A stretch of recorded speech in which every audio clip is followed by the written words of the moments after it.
everyone. Start off right away with a cough.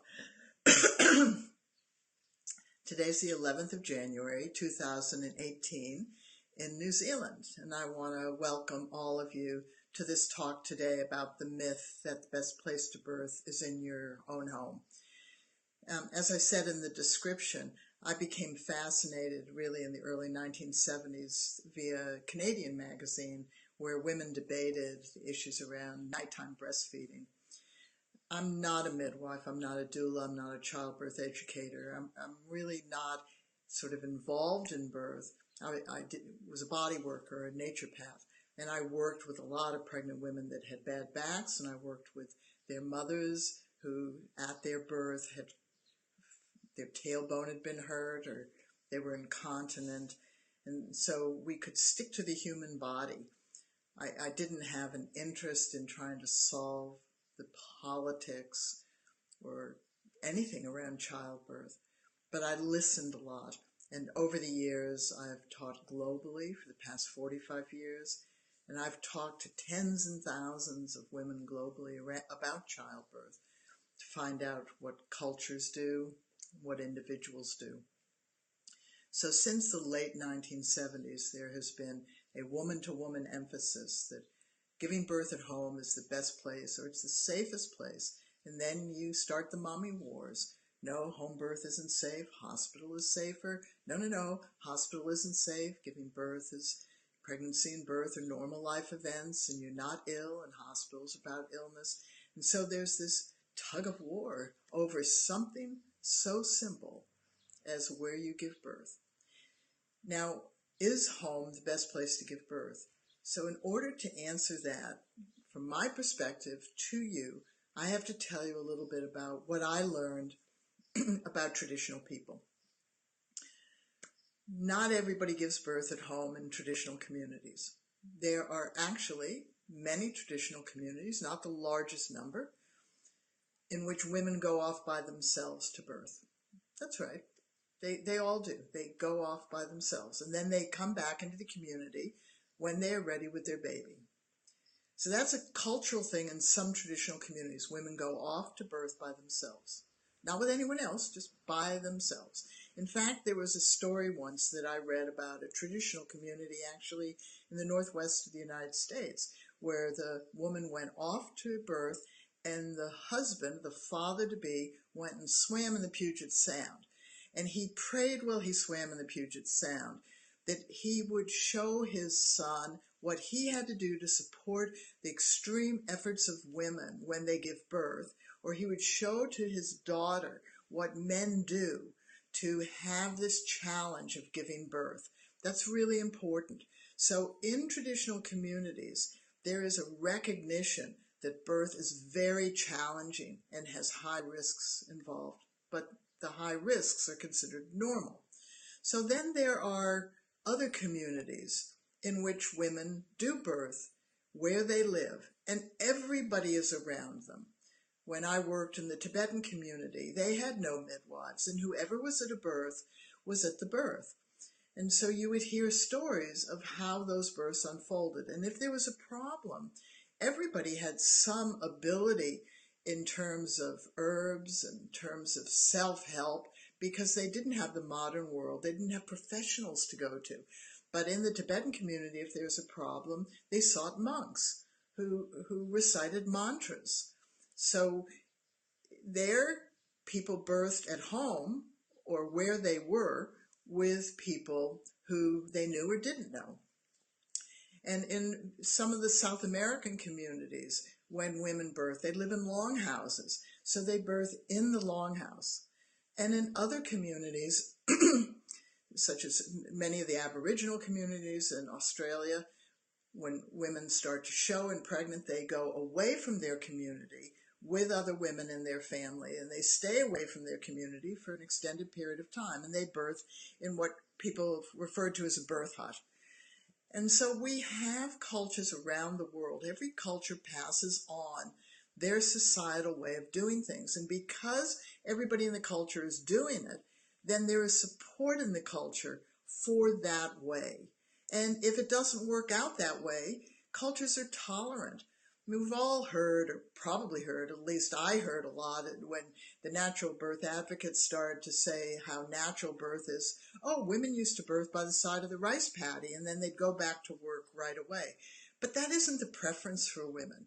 Women don't want to go back to work right away. As in fact, the much larger community of diverse cultures, which are thousands of them around the world and many more in previous times, is that there is a period after the birth where women don't do anything. They're often secluded, and that's a way for them to establish breastfeeding or take care and make certain they don't get sick and die.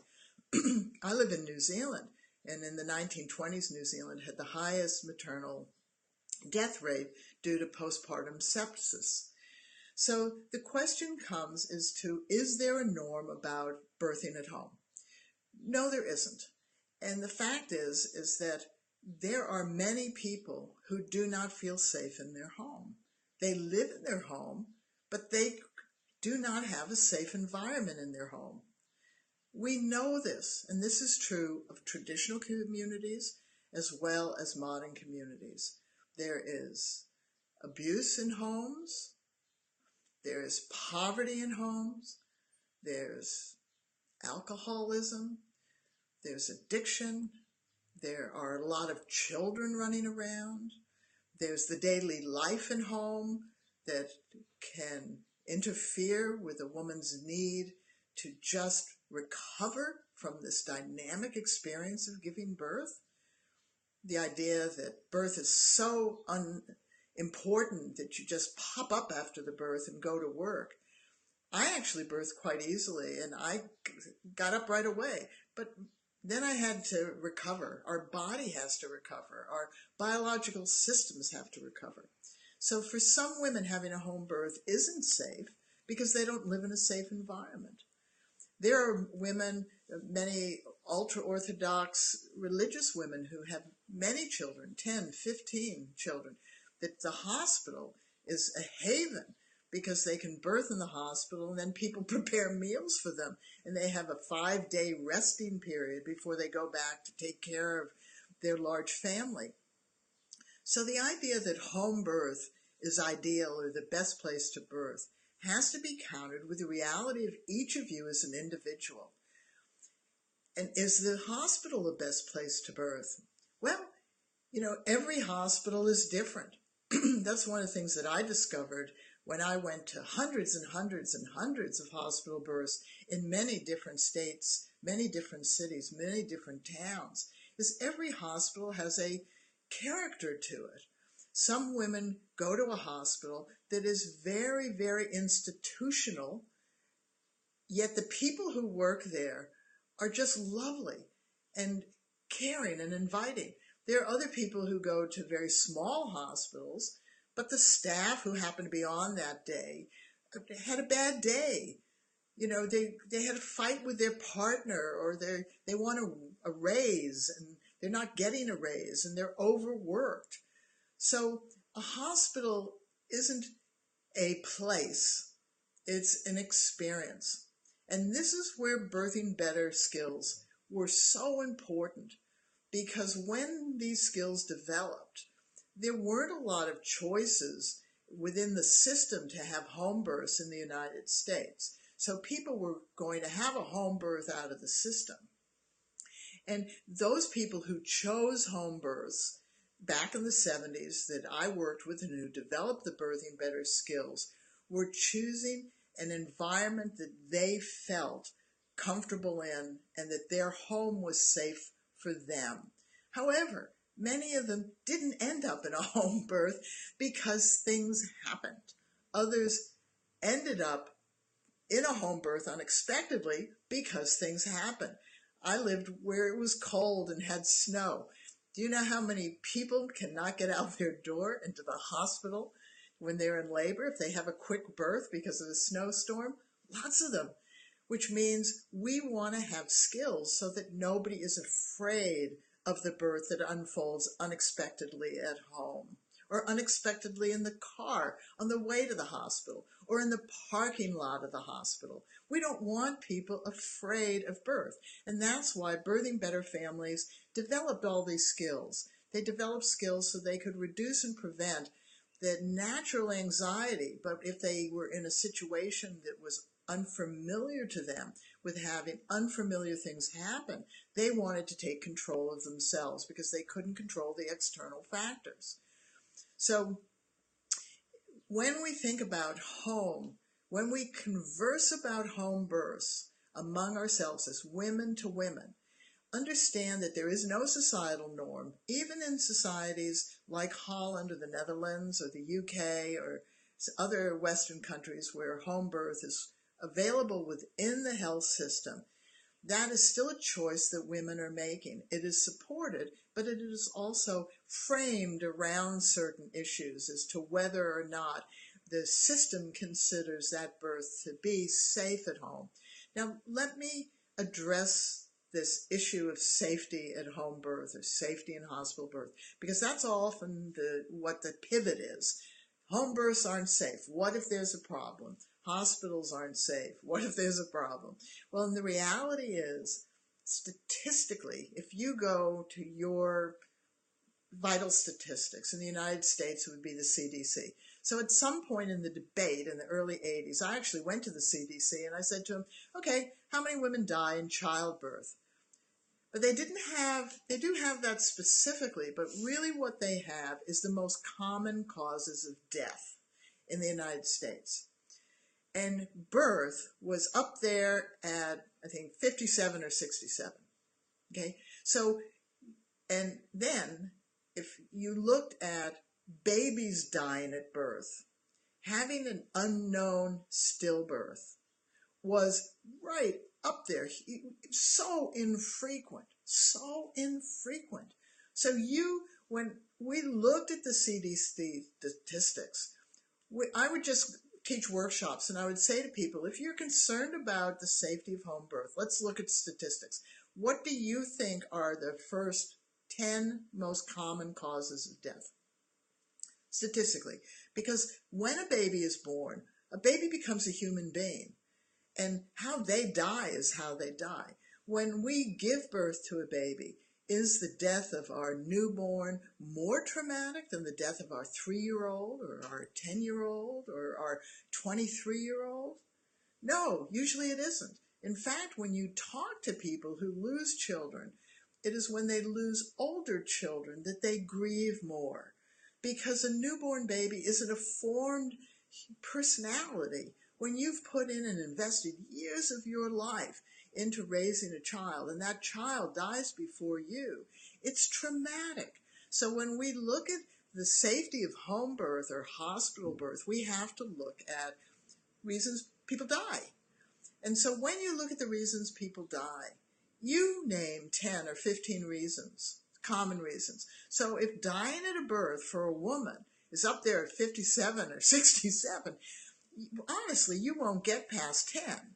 So it is rare, really rare, for a woman to die at birth. So how rare is it then for a child to die at birth? Well, it's less rare for a child to die at birth, but dying of an unknown cause at birth is extremely rare compared to all of the reasons children die under the age of 5 or under the age of 6 months. So, and most of the reasons that children die at a birth, whether it's at home or in the hospital, has to do with a genetic abnormality or something the matter. So when we talk about home birth and hospital birth, we have to actually ask ourselves, are we being realistic? And the answer is no, we're not. We have put this huge emphasis on safety at childbirth, which is right, and safety in our newborns, which is right, but we've done that out of proportion to the rest of life. And that is right in terms of historically all cultures do that because they know that babies and newborns, that mothers and pregnancy and birth and babies and newborns and children up the age of 5 are the the group that's at greatest risk. That's just in some ways still our collective hardwired memory. But in reality, we are more likely to die of anything other than giving birth. We can't prevent all birth deaths or all birth injuries. But if you are considering a home birth and you are considering for safety reasons, or you're considering a hospital birth for safety reasons, understand that that is really not a factor. However, the biggest factor is there anything that you can do as a person to reduce and prevent any issues from becoming problems and putting yourself at risk or your baby at risk? And that is why Birthing Better Skills developed, was that we as families in the early 70s knew that if I was pregnant and I was not having twins, I did not have a twin risk. So I didn't have to worry about that. However, if I had bled at a previous birth, I could bleed again. So what could I do to prevent or reduce the risk of bleeding again? So Birthing Better Skills are based on risk reduction, preventing issues from becoming problems. And then it has to do with how do we cope and manage our birth experience. For two reasons. It's our baby's birth. We want to have skills to birth our baby. And two is our behavior actually can add to our risks. So if we birth, if we labor effectively, and we have prepared our body to let our baby out, our baby is at less risk than if we don't know how to let our baby out and we get exhausted and our baby gets exhausted. So debunking the myth about home birth is important. It doesn't matter where you have your baby. What we want to tell you is have your baby wherever you want or wherever you have to, and be skilled so that you can birth your baby beautifully wherever that birth unfolds. So see you again tomorrow, debunking more myths around childbirth. Bye-bye.